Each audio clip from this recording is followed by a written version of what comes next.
So good afternoon to everybody. My name is Maria Barnes, and I am the chapter president for the Access Lunchtime chapter of AccessUserGroups.org.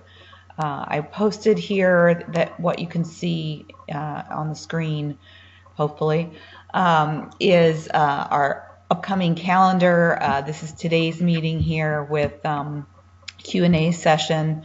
We did have another speaker scheduled, but unfortunately that person had to cancel. Didn't really have enough time to prepare a full session, but we're going to do some Q&A, and I'm going to talk a little bit about the MVP program. And then next month topic, I'm going to talk about importing and exporting to different types of data sources and from different types of data sources. And then the following month, we have a guest speaker talking about a linked table manager add-in that is available. I know you've probably heard about the new updated linked table manager for Access 2019. Oh, no, I think it didn't even make it into 2019 for Access 3 or Office 365 version of Access, but this one can be used for all the older versions. So I'm pretty sure it's even a free add-in. So that'll be an interesting topic. And I also wanted to give a shout out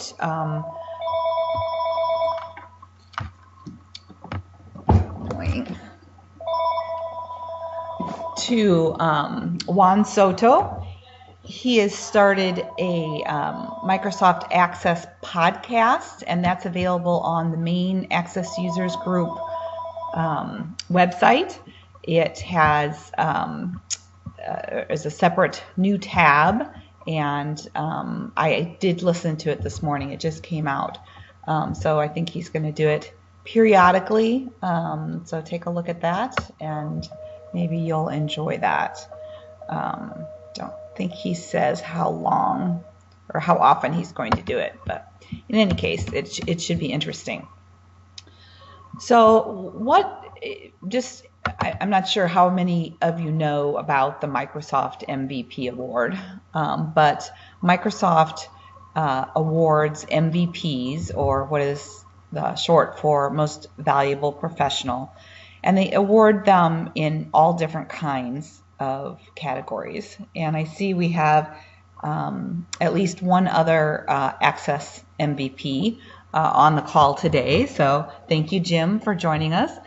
I myself was privileged to receive this award a little over a year ago. And there's lots of information on this site about the MVP program. What it takes to be an MVP, different kinds of basics about what it is. In a nutshell, Microsoft awards MVP for those that they consider to be knowledgeable about the subject matter and also to have contributed in particular to the community of Access, or whatever award they're awarding for, to further the product, to further knowledge about the product, kind of be a cheerleader for the product, answer questions on forums, that type of thing. So if you feel that you are qualified, there has been a couple changes in this past year about the program, even if you are familiar with it. One of those changes is that you now need to be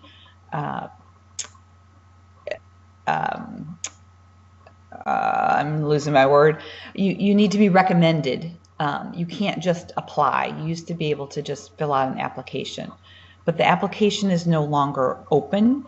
You need a recommendation from someone at Microsoft or an existing MVP in order to get the sent to the application portal. Please approach an existing MVP if you feel you're qualified and want to be considered. There is a list on here about finding an MVP in your country or region, and you can also use the award categories to filter on those. Not all of the MVPs agree to be published on that site, but many of them do. Then also the other big change for this year is in the technology structure, and you can get to this through the award site here, but I just wanted to make sure I didn't forget how to get there because it's a couple clicks into it. The technology structure, it used to be lots of different award categories, and now they have kind of lumped different categories together. And so the categories are the blue boxes here, and there are 2 rows of them. And then within each category is a contribution area.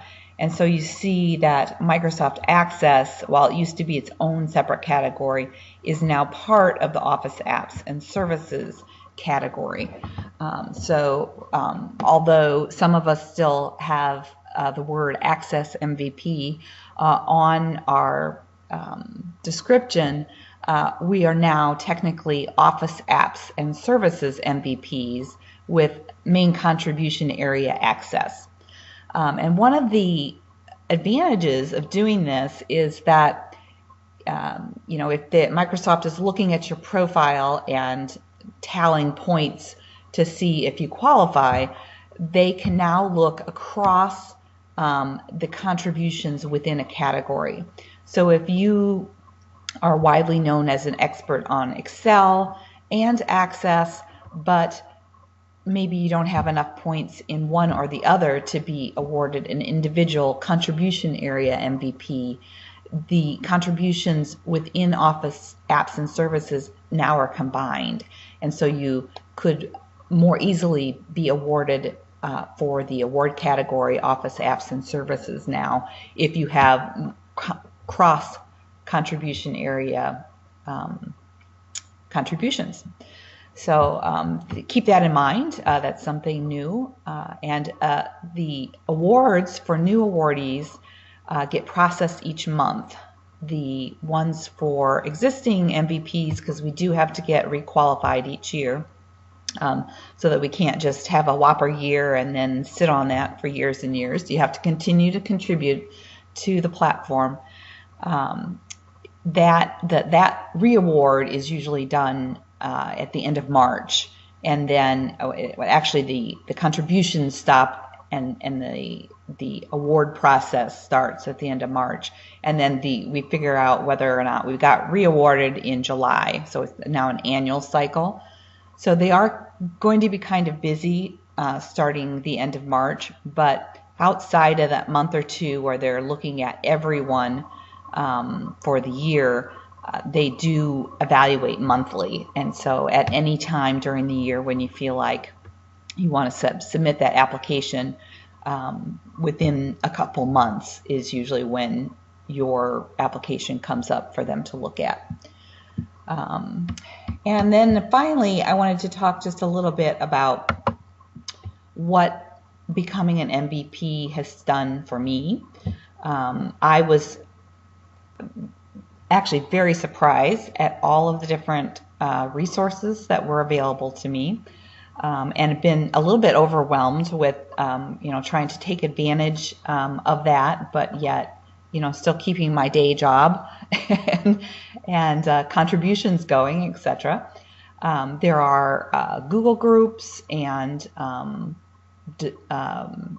groups that have non-disclosure attached to them, where you get priority information that is not yet been released to the public, and those are very active. I've always had other access developers that I could go to when I have questions about something or want an opinion on something, but this has both greatly expanded that group for me and also expanded the knowledge level, because all of those people are either existing MVPs or were MVPs, and many of them have lots of years of experience behind them. I also got some more connection with Microsoft personnel, and in particular, it's been exciting to connect with the Access product team. Each year, they host the Microsoft itself hosts a global summit. This year, it's coming up soon, next month. It's right at least this year, and last year it was as well, right at Microsoft headquarters. So that was fun to see. I had never been there. And these are MVPs from all the different award categories. Only MVPs get invited to this summit. Lots of non-disclosure information is told or explained at that meeting. And also you get to provide feedback to Microsoft about how real customers are using this product, what you like and don't like, what maybe you think that their focus might be. If they probably have way too much to do on their to-do list. I'm sure you've looked at User Voice and seen all the zillions of recommendations that people have and wish lists for improving the product, but you get a chance to talk to them and maybe demonstrate why particular things are more important than other things, and help them prioritize their work. I've gotten lots more LinkedIn connections through connecting to some of these people who are already well connected in the community. I think that it has helped draw users to our Access Lunchtime webinars and recorded YouTube sessions. I got to contribute to a help article for one of the existing online help sources. I got to write a blog entry for the Tech Community Access blog about the new linked table manager. So some really exciting opportunities that I had because I am an MVP, not to mention the normal kinds of advantages. There's some free software and memberships and that kind of thing. LinkedIn Learning, different resources like that you can take advantage of. So exciting for me. If you do have questions for our Q&A, go ahead and post them on the conversation, or as appropriate here, unmute yourself and ask the question. I am going to start today with a question that was brought to me by Diane Smith via email ahead of time. And the question's posted in the conversation, but I'm going to go ahead and just repeat it because, for one thing, when we record these sessions, you don't see what's on the conversation. You only hear what I say and present on the desktop, which usually I have the conversation off to the side so that I can see it and view it at the same time I'm presenting. The question is, what is the best practice for inserting graphics to a report? For example, the company logo in the heading. Which object type to use? Image, unbound object, bound object. Any particular properties that should be used? Size mode, picture type, etc. Which file types work best? JPEG, BMP, EPS, TIFF. In particular, she had trouble scaling the object to fit the space in the report. It wouldn't resize and it cropped instead. So great questions. Images are often frustrating, and reports are often frustrating for people. So those are combined. That makes a great question. So to answer a couple of the questions, and please feel free to chime in with your opinions on this. There's probably no right or wrong answers here, and different people do things different ways, and have heard about different ideas and approaches. So I'm open to making this a discussion here, but to answer one of the questions about where do you put images in the heading, the answer is probably. Most people put images, logos, the company logo or whatever. This just happens to be the default report that gets created when you click on the employee table and you do create report. And you notice that Microsoft has put an image in here. This is selection type image for you with, you know, a little report symbol. But, you know, for most people, they don't really want an image like that, and so they would change it to something like a company logo. There are a couple different types of headers, remember, and which you choose depends upon what you want. The report header is displayed only one time at the beginning of the report. So if you run this report and it's a multi-page report, that logo would only show up at the top of the first page of the report. If you instead had reports that you ran that were typically a number of pages, you might want to put the header information, including your company logo, instead into the page header section, and then that would show up at the top of each page. The one thing I would encourage you to do is, if your report header is quite large in length, I wouldn't put it at the top of each page. I would keep it at the report header to save some space and get more actual data on your reports. And you could, of course, put things in the report footer or the page footer instead of the header. That's your preference. Most often I've seen them at the top left or the top right of reports. I recommend the image control, although some people use OLE objects. Those can be more handy when you're trying to do something like insert a chart that comes from Excel or something like that, rather than a logo. Some of the other questions about how to get things to line up.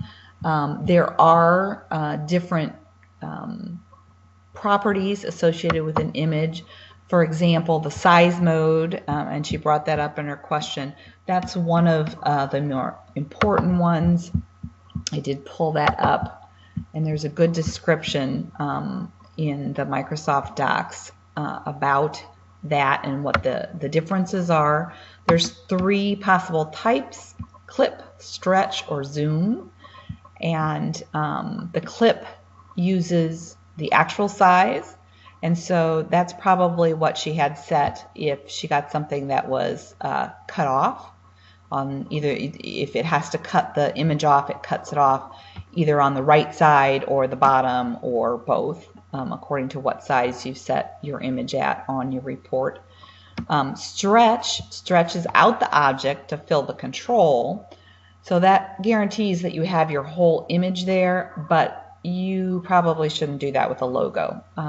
Most companies have very strict rules about exactly how their logo is to be displayed, and stretching it to distort the dimensions is not on that approved list. So for something like a logo, you would probably want to use clip mode, not stretch mode. You also have available the zoom mode, which displays the entire object. However, it may actually resize the object on your report as it's doing that. So, for example, if you had a large logo that, you know, we've got here, what it looks like a little under a ½ inch in width and height, and it doesn't have to be square. You know, it can be whatever size you need. But if you had a larger image and you had zoom, you know, if that image was 5 inches by 5 inches, then you're going to have your whole page or half of your page taken up by the image. So that's probably not what you want. My recommendation would be to get the image that you are using to be as close to the same size as the object size that you have defined and are using. So if you've got a logo and you want the logo to display in 1 inch by 2 inch object at the top of your page, then it would be best to get somebody at the company to provide you with an image or resize the image, keeping the proportions the same as they had it, to that same measurement. And most of the tools, even like Paint, there's a resize option that's pretty easy to use. The other thing you want to be careful of is the background of an image. If you've got an image that has a white background, then you probably want to use that where you have a white background on your report header. As far as which types of files, the size of the file can make a difference, especially if you're using picture type embedded as opposed to linked. The advantage to embedded is that it stays with your application and you don't have to worry about where that image is, if someone changes the image, if everyone that's using the application has access to the location where that image is linked to. But the disadvantage is that it stores that data inside your report. So for those that you are embedding, it's better to make it a smaller size as far as the space requirements go to use in your application. For that reason, I usually use JPEG. It's generally smaller than BMP due to resolution, but it's generally enough resolution to display on things like reports.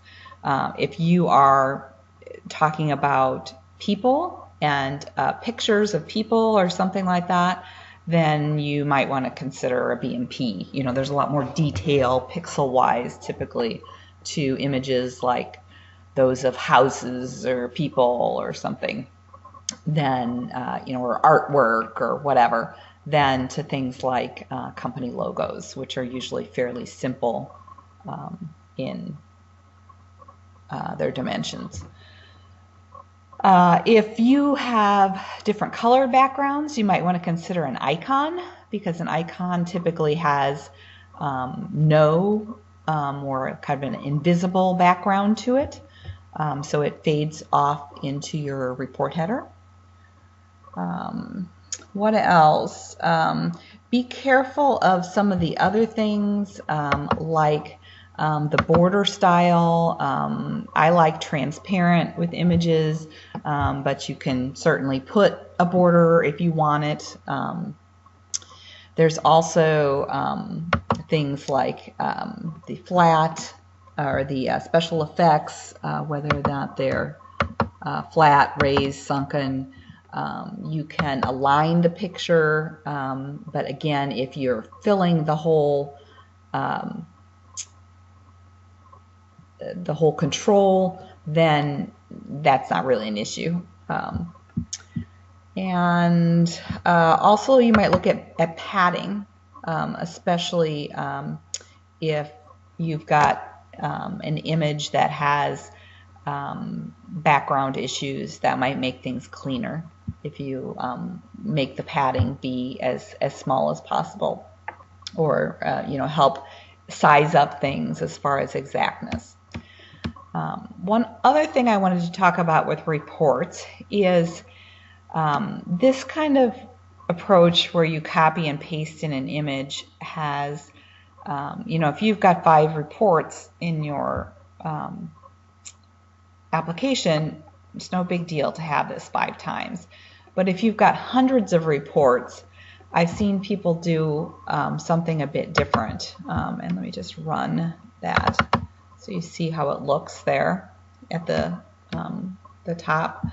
And that is to actually make a report, and all it has in that report is the header information. No detail. It's not attached to any record source or anything like that. And then each report you make uses, oops, I closed the wrong one. Apologies. Then each report you make uses the, instead of the information that we physically put into the report header, where you maybe copy it from your last report, or perhaps you copy the whole report and then you change the rest of what you're doing. This is actually a subform, and this subreport control is bound to that company header report. And so you have to be a little careful with the sizing and things like making sure that you've got a transparent border and that kind of thing to get things to look the same. But this way, the image is only stored in that one report, the company header report. And then every other report just treats that as a sub report and doesn't have to store that. And it can also be good when someone says, well, whoops, we're changing our logo. Guess where you have to change it now? Only one place instead of every place. So let's run that. And so you can see, I can't double click here. There we go. This is the one with the subheader, and then this is the one with that has the controls right in the header itself. So you can see it looks exactly the same either way. And this way, with the subheader, you've got that heading in only one spot. I think we answered everything. Diane, I don't know if you're here or not. I can only see some of the participants' names on the view I've got going. So if you are and you want to ask more questions, or if anyone else has a great issue or question they would like to discuss. Did I answer your question okay, Diane? Oh no. Well, you're going to have to write, okay, good. You're going to have to maybe listen to the recording. We didn't start talking about your question until maybe 15 after or something like that. And while we're talking about recordings, I apologize. The group that sponsors the Access Users Group is really busy right now, and it's very generous of them to sponsor the whole group and help put together the videos from the recordings. So they haven't gotten to the recording from last month, but they do promise me that it'll happen by the end of this month. So hopefully soon that one will be up. Other questions from anyone? And please feel free again to unmute yourself and ask out loud versus typing the whole question in.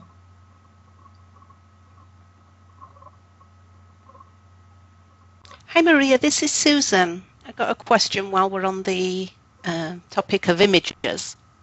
Okay. Okay, so I have a client where they have a report with multiple sub-reports, and each sub-report is a page in size, and it contains an image with the actual text on. Now, when I look at these reports individually, open them separate, they are fine, they look good. But when I open the sub-report and export to PDF, there are missing images. Okay, so I guess I'm not following what you mean by opening the sub-report. Are you talking in a particular view, or? Okay, so if I open... Or would you want to share? Because I can't actually at the Okay. moment. Nope, that's Sorry. fine. So, so if you just imagine a report that's just basically one image, okay, and I have 7 pages that each have an individual image. Now, when they are put together in one report, each one as a sub-report, that's when I'm having the problem with the printing. But if I open each report individually, I can export to PDF and the layout is correct. Okay. Now I've tried using adding page breaks between each sub-report. So if you just view the report, the main report that has all the sub-reports nested into it, within Yes. Access, you can see the images then? No, the images are missing then as well. Okay, and is there any code involved at all as far as setting the image for No. the sub-reports? No, the images are embedded. Okay, let's try this. Okay, we're going to create. So Jim's asking the question, what section? Well, that's a good question. It's in the detail section. It is in the detail, okay. Yes. Because there is an issue with sub-reports and sub-forms sometimes, particularly in different kinds of views with headers not showing. They get like preempted from the main reports information. All right, let's open.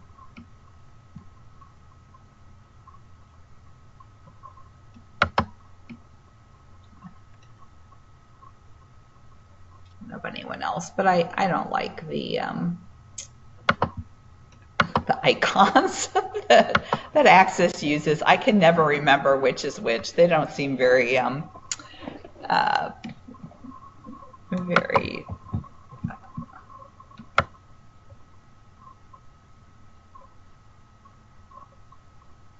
see if I can get a good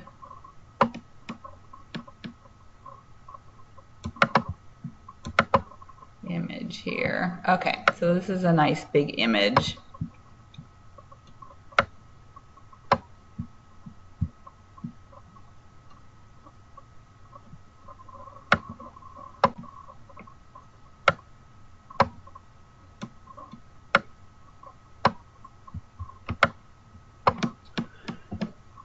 We're going to call it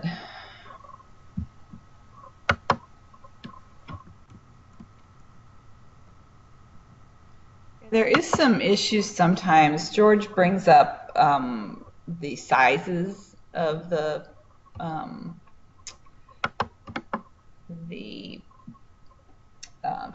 sub report control itself. There are sometimes some issues with reports in general with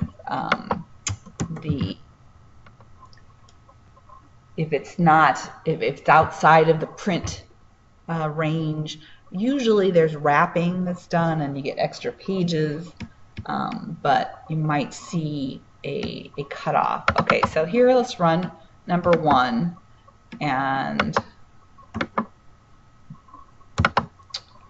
let's do something like send it to PDF.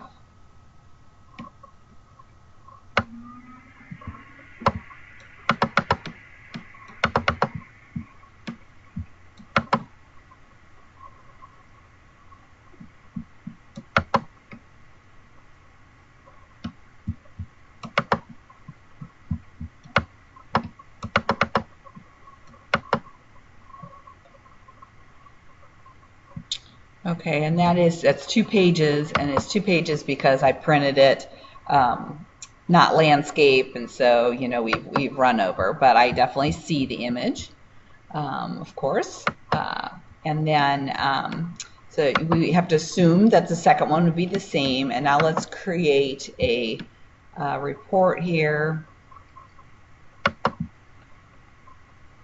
I don't want that one. Sorry.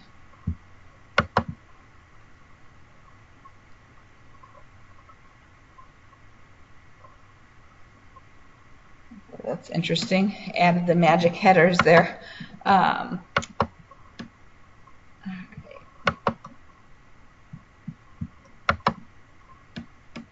Again, I don't want.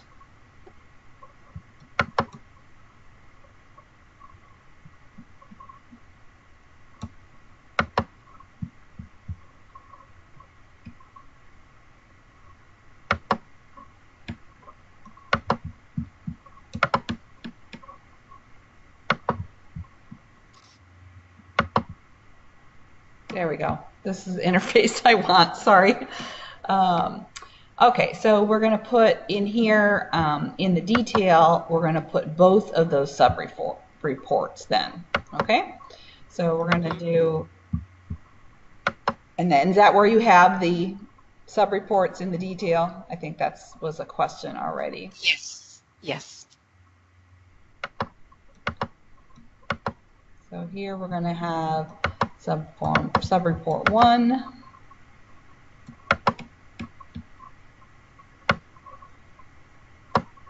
And then we're going to, I'm gonna kind of cheat here, and oops, copy and paste, and I'm gonna put 2 below it.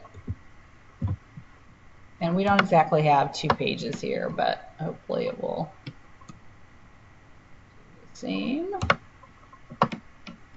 And we've got, this one's 2,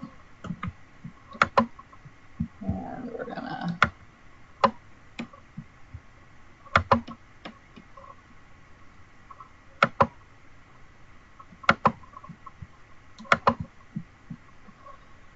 put this one as sub-report 2. Okay, and then run that.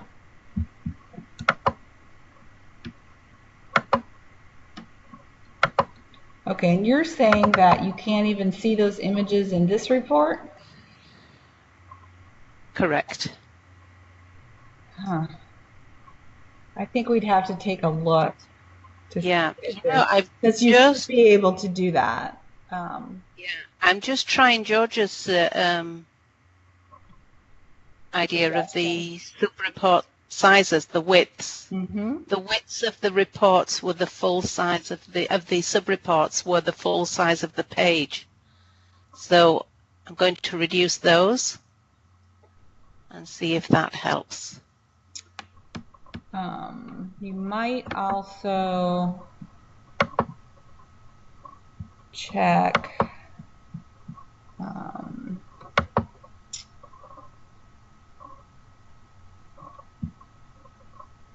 the properties can grow and can shrink for the sub-report and also for your images. As well as the picture alignment. Yes. So some of those things, notice that this went to Zoom. You could probably also check on that property. And then I know there's a lot of different properties. It's one reason that images can be so frustrating, because for you to figure out, which property has which effect. But sometimes, maybe your images are there, but your images itself are really big, and therefore you're seeing just white space, and so it looks like nothing's there.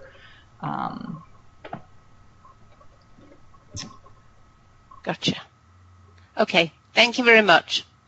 Display when property. Oh, that's a good one too, George. Thanks. So the default should be always, but you can have it set to print only or screen only. So you might try checking on that as well. Then, so this is on the image itself, not on the sub-report. I don't think there's one of those on the sub-report. Oh, yep, there is. So same thing. You have the option of print only or that. So yeah. Oh, the other thing. Good idea, Diane. I don't know. Is there any data related to your report, your sub-reports, and do you have the data connected and filtered from master to child? Because maybe it can't actually find the child associated with the master that you're trying to print. Or the link is not linked correctly if it should be. I don't know what your situation is. Okay, yeah. No, I have got that. I have already checked that. That is all working well. Okay. So. Any other questions from anyone? We have about not quite 20 minutes left. We can always end early if no one else has questions. And again, apologize for having to change the topic today.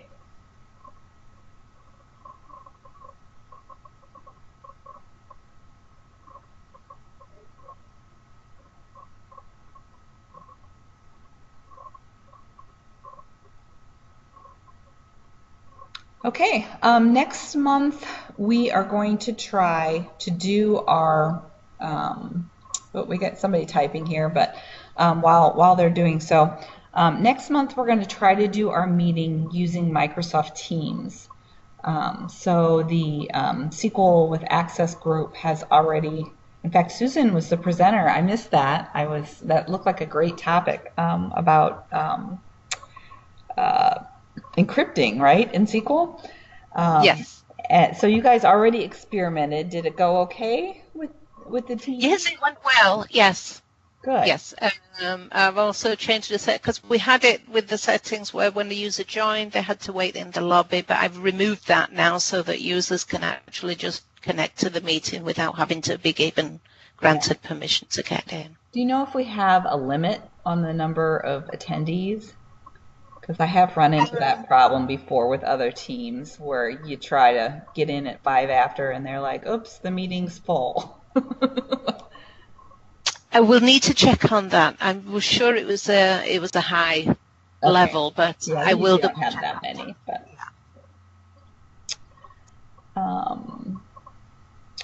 so Jim's saying that he likes the PNG format. PNG format definitely is something that logos typically come in. I believe one of the reasons is that that's one of the defaults for the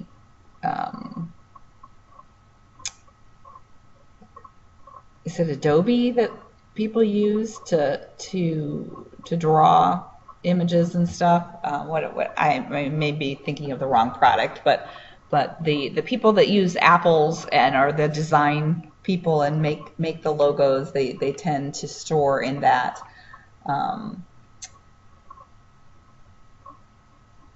He's also saying that TIFF is good if you're going to scale the images a lot.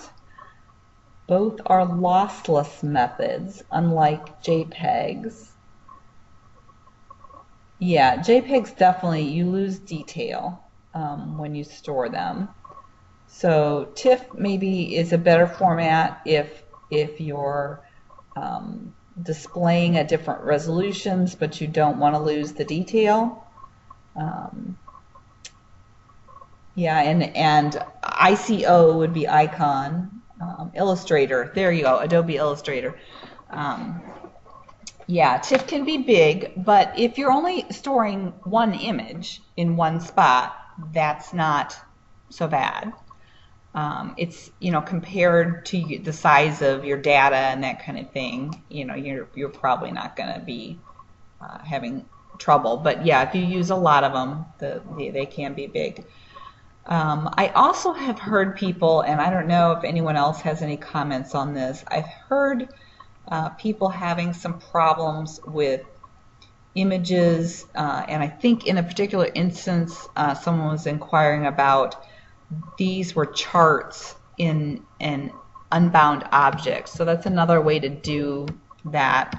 Let's just take a look at that here. And let's go in here. So when you're looking at different types of images, you can also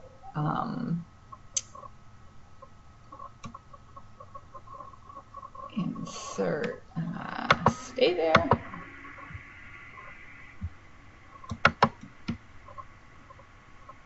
An unbound object frame, and then you can do something like, I'll do that in the detail of this just so I can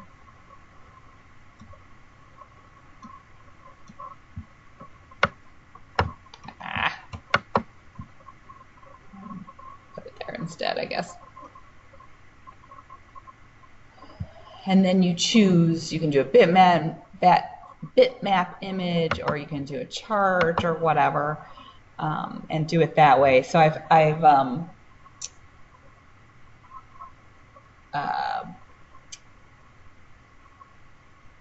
put or had someone who had an image that they had, for example, in a report, and then when they looked at it in a normal, what they considered a normal resolution monitor, it looked good.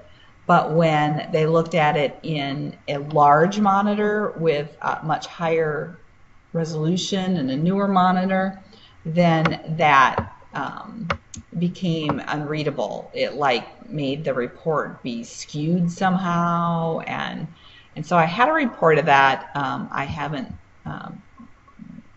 I just emailed back and forth a little bit about it, and didn't find a resolution, having the gentleman try several different things, but they didn't want to get on with a session so we could play and try different things. But anyway, I have heard reports of that, so there may be issues when you're displaying a report with images in it in different resolution screens, I guess is what I'm trying to suggest, and you may need to make adjustments based on that.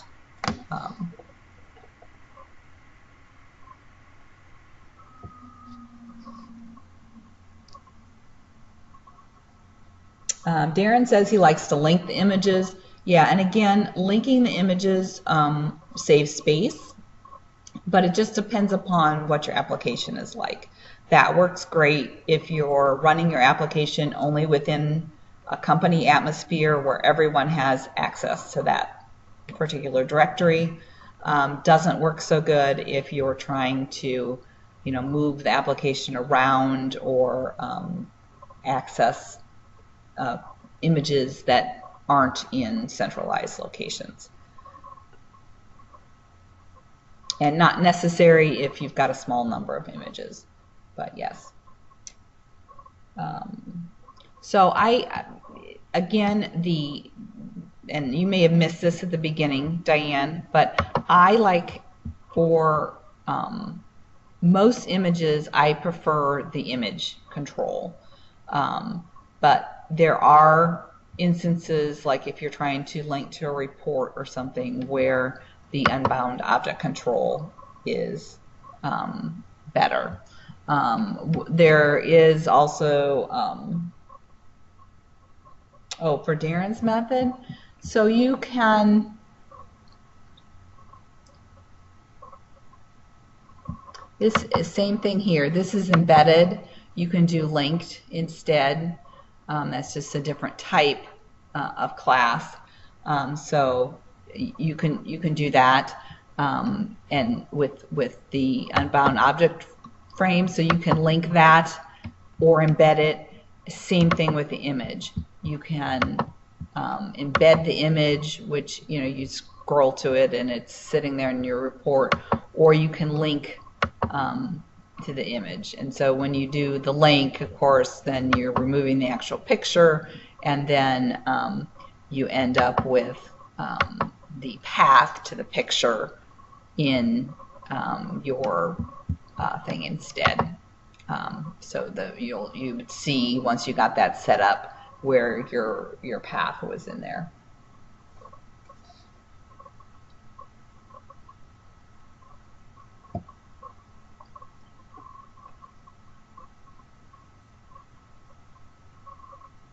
Is that how you do it, Darren? I see you're typing something.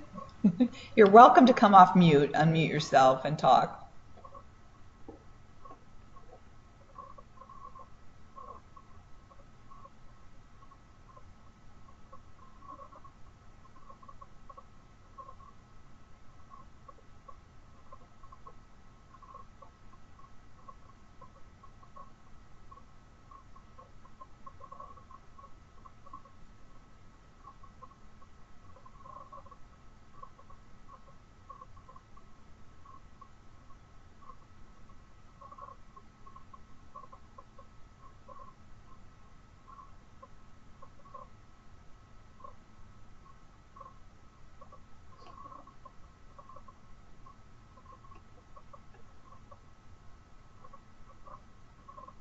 Oh, yeah.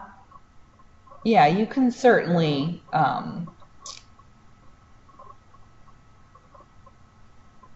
I don't know if it would be logo equals, but you could, for example, on your, I don't know if this is a good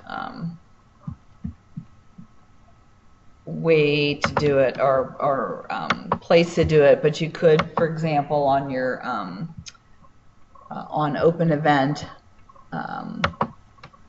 you could put code in there. Oh, broken microphone. Yeah. Lovely. Applications. Very small. There we go. So you could do something like, you know, set of your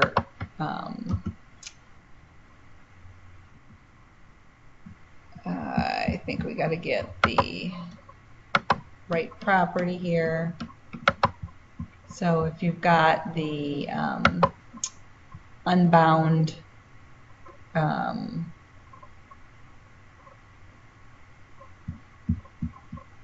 see, this is embedded. If you're going to have it linked, okay, for embedded, yeah, you probably have to have an embedded linked one if you're doing that.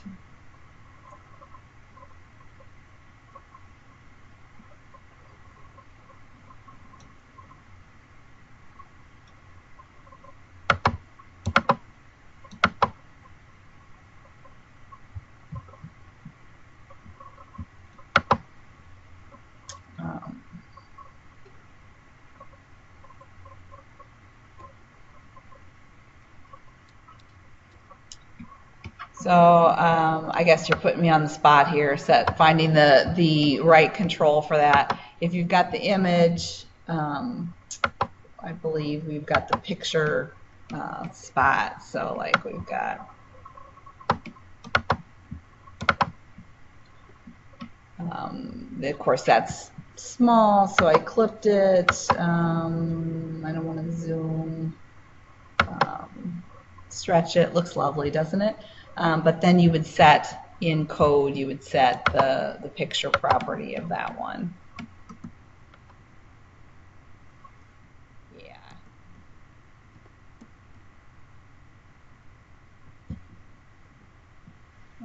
What was that called? Auto logo.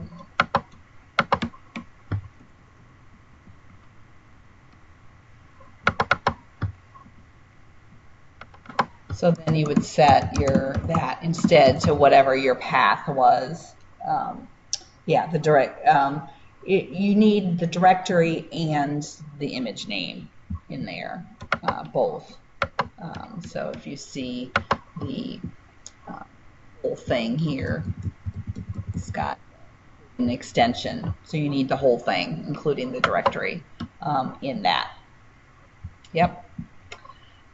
So that's a way, you know, and again, that's good in that it doesn't store it in your application. All it stores is that string, which is your path. Or if you might, in a report, for example, be going through, you can also bind that, you know, like you could have bind it to a particular data element if you had your control source set. Say you had an employee table with pictures in a field, you can bind the images and show images like that as well. So lots of different options. And code is not a bad thing to use. You have to be a little bit careful with report code because of the way that the events happen in a report. You don't want to have the events firing too many times or not firing when you expect. Unless something can be set in report open, I'm always a little hesitant to put code in reports that have to do with setting things because it's not entirely obvious some of the events that are in a report. And like on print and on display and that kind of thing. And some of them happen multiple times, or when the page changes and that kind of thing. So you have to be a little bit careful with that when you're setting the values in a report event. I've definitely seen people use the form, if you're doing this in forms, where you have the form current event. You switch from employee to employee, say, as you tab through or go from employee to employee, and then on the on current event in the report, you change the image to be, a linked image, maybe based on the employee's name or something like that. You have a convention or whatever.